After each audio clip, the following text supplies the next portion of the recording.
With only 8 teams left in the Club World Cup, the quarterfinals are right around the corner. And there's some huge matchups that are going to be taking place. But we got to lock in on the game at MetLife Stadium on Saturday, where Real Madrid will be taking on Dortmund. And this is a must-win game.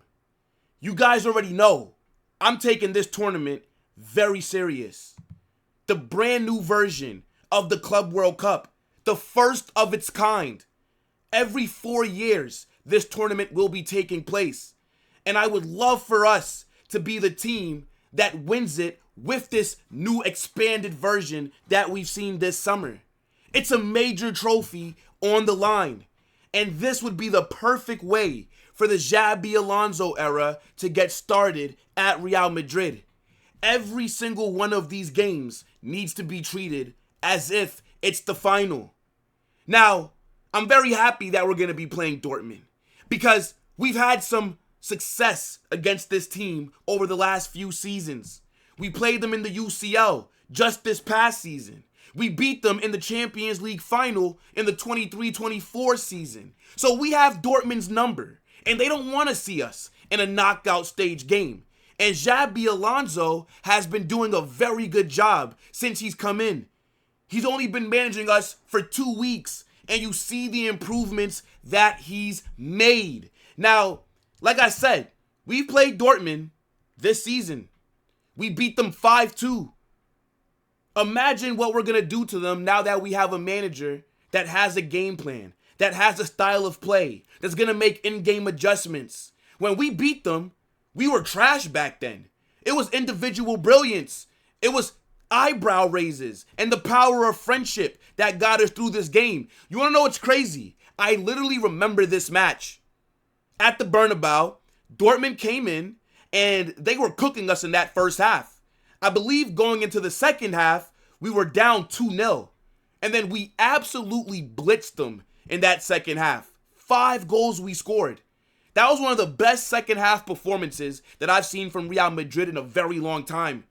This might have been the last game that Vinicius dropped the masterclass, because what he did to them in the second 45 minutes was he destroyed them. Then you got Mbappe, he got that assist for Rudiger. I believe that Lucas Vazquez also scored as well, right? Vinny hat trick. We absolutely destroyed them in this game. So I'm hoping to see more of that, right? I definitely think that we got to work on how fast we start off our matchups. But I did just want to show you that this same group of players went against this same group of Dortmund guys. Now, we do have some new additions like Trent and Dean Howson, and that should make us dominate them. Let's just be real.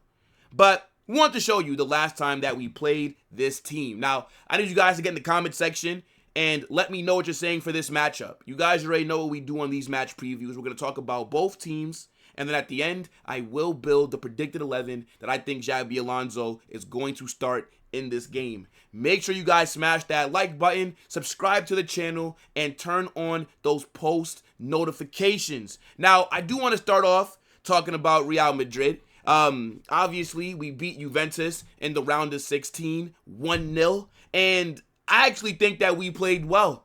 A lot of people are just very overreactionary, and I guess people expect Real Madrid to be winning 5-0 in the first 20 minutes. Because Juventus in that first half, they did look a little dangerous, right? They were causing us some issues. But after about the 25th minute, we absolutely cooked them. I can't tell you one thing a Juventus player did in that second half. Everybody was sucking off Yildiz. My man didn't even touch the ball after like the 30th minute. Conceição did nothing. Colomwani is an absolute scrub. He did miss a very good chance in the opening half. But we were the better team this game. The only player for Juventus that had a good match was that goalkeeper. Because we should have beat these guys like 3-4-0. But this keeper was making big save after big save after big save. I think the midfield, Valverde, Arda Güler, they cooked. Gonzalo García scoring the goal as well. What a phenomenal player he's turning out to be. This man has taken the most of his opportunities. Trent Alexander-Arnold, he didn't look that good defensively, Yildiz cooked him on that one possession, but he got the assist. That cross into the box, very good. This is why we've brought Trent. Nobody thinks Trent's world class because of what he does defensively. The reason why Trent is so highly rated is because on the ball, he's phenomenal. His passing is a joke. I think the back line looks solid. Dean Howson, very good. Tchouameni looks solid as well. Rudiger was a bit shaky, I'm not going to lie. Like, Rudiger, I don't know if it's because he's coming back from this injury early. He looks like he's starting, like, he needs to adjust a little bit more to Xabi Alonso's system, right? Rudiger does look a little bit off it. I actually think Fran Garcia, this guy at left wing back, is playing really well.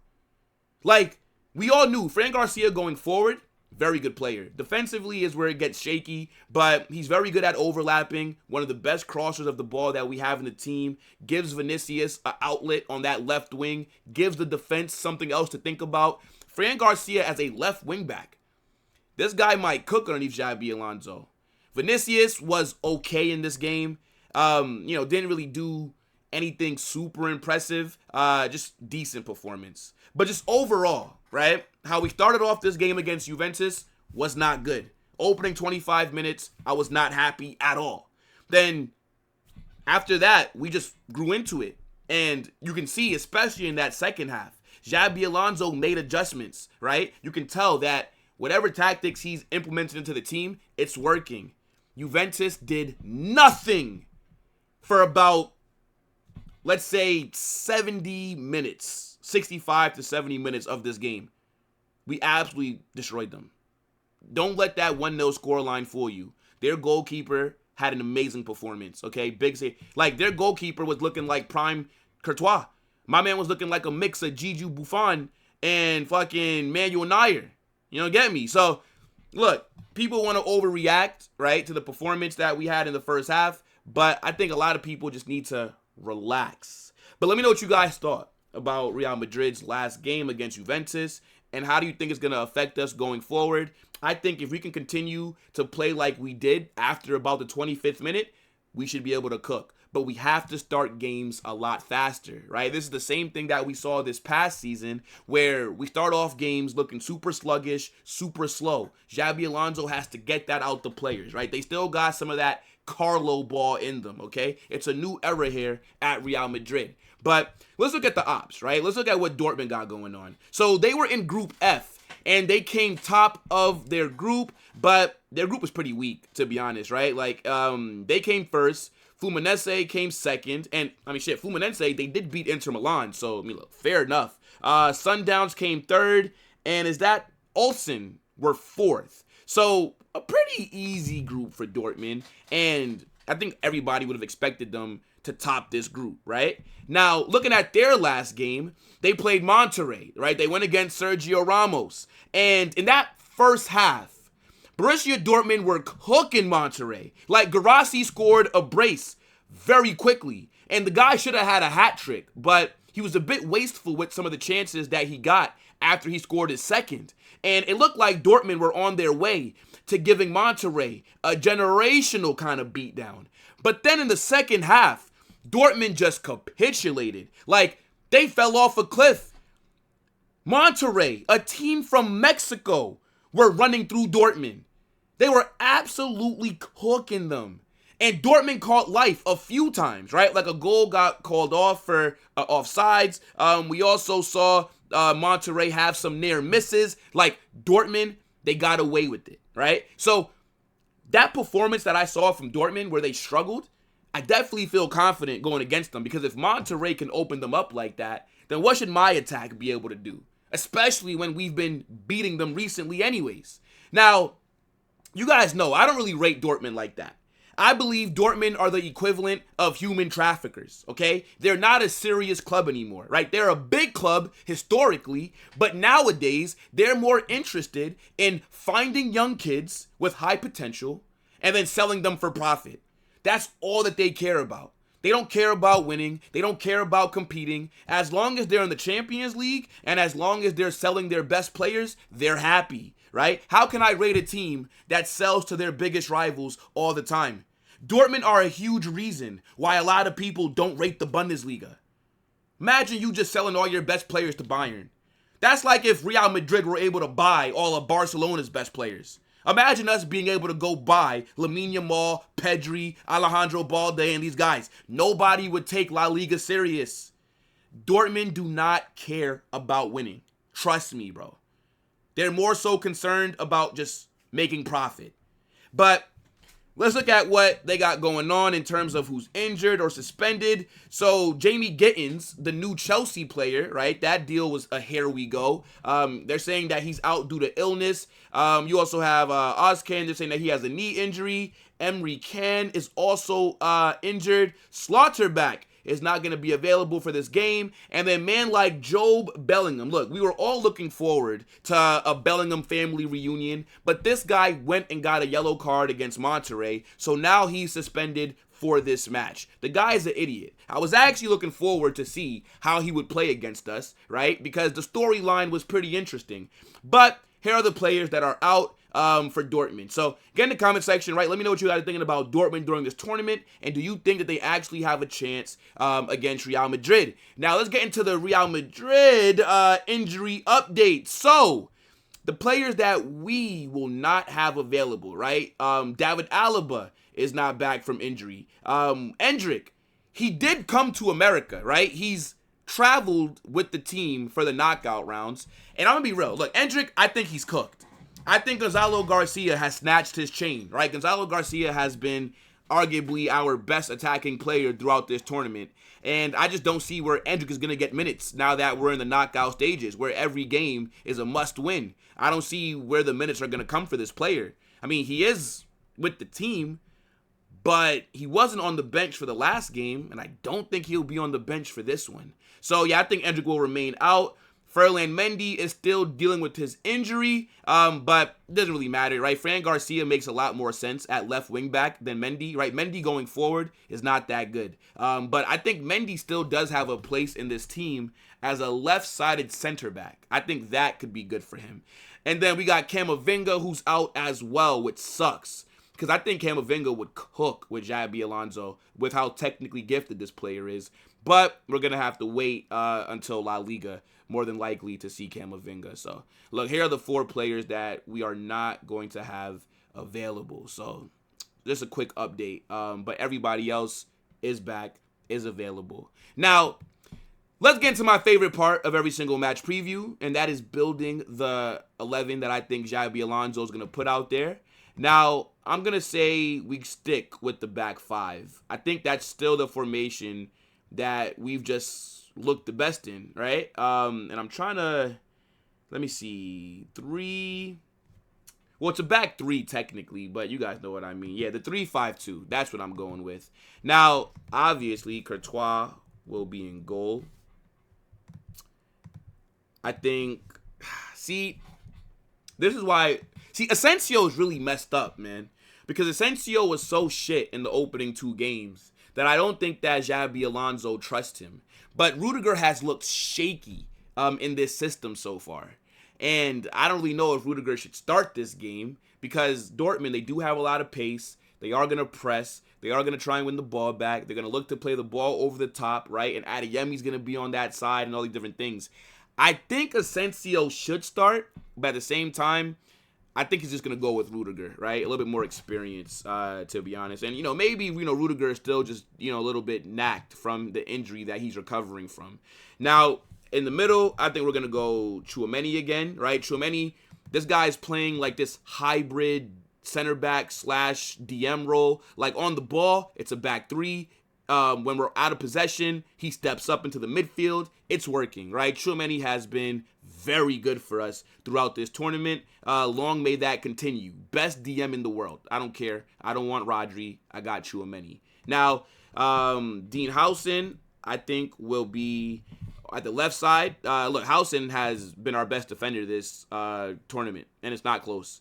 He's been our best signing so far. Like, he's been phenomenal. So, yeah, this is how I think the back 3 will look with Courtois in goal. Now, left wing back, Fran Garcia. Yeah, now, Fran Garcia, I think he's actually playing really well. Like, I'm very surprised at how well Fran Garcia is doing, right? I didn't think he would play bad, because I think in a Xabi Alonso system where his fullbacks get forward, it makes sense that Fran Garcia is thriving because his qualities are very good going forward. But I didn't think he'd play as well as he has damn near every game.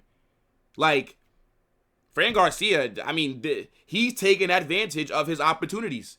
We came into this tournament, we wanted to sign Álvaro Carreras, but Benfica were playing difficult, so we couldn't get a left back, right? Mendy is still injured, so Fran Garcia was the only first team available left back, and he has been doing a very good job. Now in midfield, I think it's going to be Arda. Then I think Jude. By the way, Arda Güler has been playing really well. It's nice to see him not get wasted on the bench. I told you guys, Xabi Alonso is going to make this guy a world-class player. Him in midfield, it's made us look so fluid because the midfield three of Valverde, Jude, and Tchouaméni, it doesn't work. There's no controller, right? Those three are all engines. They're all very good players, but they're a lot better off the ball. Arda Güler's better on the ball. Arda Güler's playing like that deep-lying playmaker / Luka Modric role, and I think he's doing a very good job at it. I'm very excited to see what he does.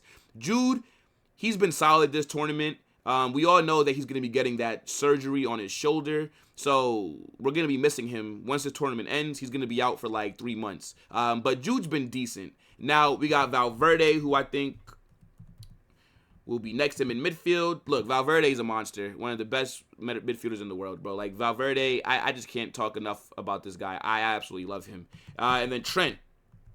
Trent has been growing, and you can see him getting a little more comfortable, right? Got his first assist for Real Madrid against Juventus, which helped us beat them 1-0. Very good ball into the box. I think, look, again, defensively, he still does have things to work on, but we didn't bring Trent in because we thought he'd be a monster defensively, right? Like, Trent is here for what he gives you on the ball. It's up to Xabi Alonso to have his system cover Trent's deficiencies. But this is how I think that we start in the midfield. Now, in the attack, I'm going Vinicius. And then right-sided striker. I mean, it's between Gonzalo Garcia and Mbappe. Look, me personally, I think Gonzalo Garcia should start again. Gonzalo Garcia scored, has been playing phenomenal throughout this tournament, has been our best attacker, is on amazing form right now. And I think Mbappe, he's still not fully ready to just start the game. For me, Mbappe should be coming off the bench again, right? When Mbappe got brought on in the last game, he still looked a bit rusty. Let's not forget, Mbappe lost 10 pounds over the span of like a week because he was sick. Don't forget, he was in the hospital. I don't know what he ate, but it really fucked him up, okay? My man's is in America. He went to Taco Bell at like 2 a.m. My man got some White Castles. His stomach couldn't handle it. So I do think Gonzalo Garcia deserves to start. I mean, like, there's nothing that he's done that tells me he should not start this game. Not because I think he's better than Mbappe, but he is on better form at the moment. And I don't believe Mbappe is at 100%. So he should be coming off the bench. Go against tired legs. But Gonzalo Garcia should 100% be out there to start this match. This guy, he's done everything right. Off the ball. His work rate. This guy's making tackles. This guy's making interceptions. This guy is dropping deep to link play. This guy's making the right runs. He's scoring from the, with his head. He's scoring with his feet. His finishing is very good. Gonzalo Garcia deserves to start. I'm gonna be real. I think he's the second striker that we've been looking for. He is the perfect backup for Mbappe. I'm sorry, Hendrik, but it's looking like you might have to go on loan. Let me see if they have Gonzalo Garcia here. Nah, they got to add my boy Gonzalo Garcia. But yeah, I think he should start. And then I think Mbappe should start in the semifinals, right? But again, I would like for Mbappe to look a little bit better. But if Gonzalo Garcia continues to play at a high level, then why take him out the 11 right now when it's working, when we're cooking? Mbappe does not have to be forced back into the 11. We all know that throughout the season, Mbappe is going to start week in, week out. Like, there's no reason to force it. Mbappe is going to be our main striker. But for right now, if Fran Garcia keeps playing like this, somebody give me a reason why you drop him at the moment. But look, this is the 11 that I'm predicting. I need you guys to get in the chat. Let me know what you guys are saying. Smash that like button. Subscribe to the channel. Let me know what your score predictions are. And don't forget, we will be live with the Discord. So, look, watch along. It's going to be crazy. Holla Madrid.